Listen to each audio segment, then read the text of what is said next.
Hello guys, welcome back. In this video, I'm going to show you how you can permanently delete your Telegram account.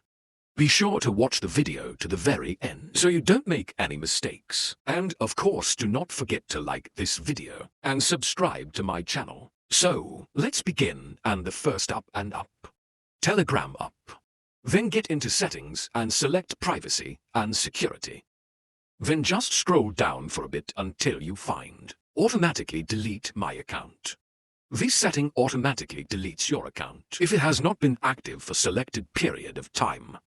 If you do not come online at least once within this period, your account will be deleted with all messages and contacts. The default setting here is a 6-month. I switched it to 1 year, and you can also stop right here and change it from 1 month to 1 year.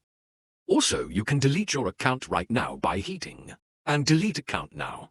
Then just scroll down to the very bottom and hit and delete my account. That's it now.